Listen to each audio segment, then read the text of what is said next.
welcomed here in Georgia. The land of hospitality, right? So, and especially in this church. So thank you so much for your welcome.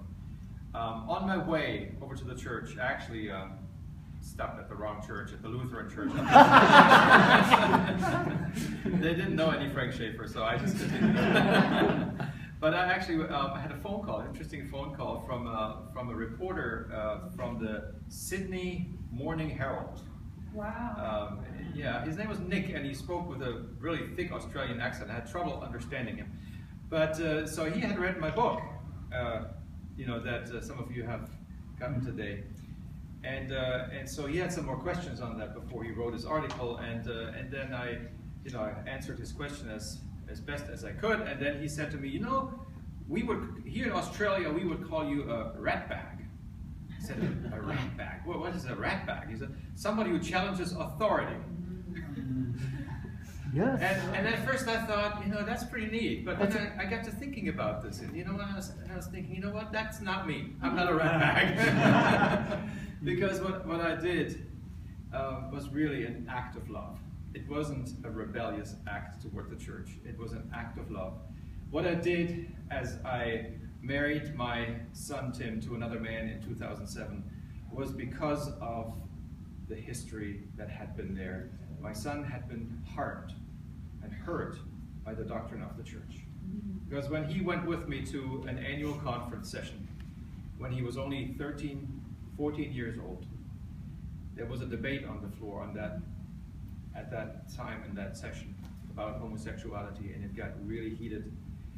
And the message he received, he got out of this debate, was you can't be homosexual and go to heaven. And this message devastated him. He said he cried himself to sleep most every night, praying to God, I don't want to be homosexual. Please make me normal, quote unquote. When nothing changed, he considered suicide. And when I took that stand during that church trial, that is what I had in mind. That, along with letters and Facebook messages and emails I received from hundreds of United Methodist Christians, just like yourselves. Most of them gays or lesbians, transgender, who shared their sad story. And I remember how my wife and I went through all of this communication. And I remember how we were in tears many times just reading those sad stories.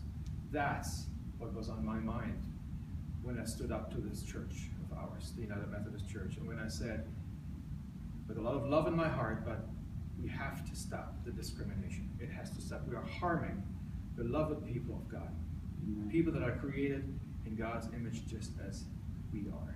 This is everybody else. It has to stop. So while I feel honored by this title, Rat Bag, I want to politely decline this title, because what I did out of a heart filled with love. It was an act of love. Not just when I performed my son's wedding, but also when I stood up for what is right and what is true, and what is the loving way, what is the way of Jesus Christ. So thank you so much for being here tonight. I'm so looking forward to meeting all of you and talking with you, and so looking forward to the service tonight. Thanks again.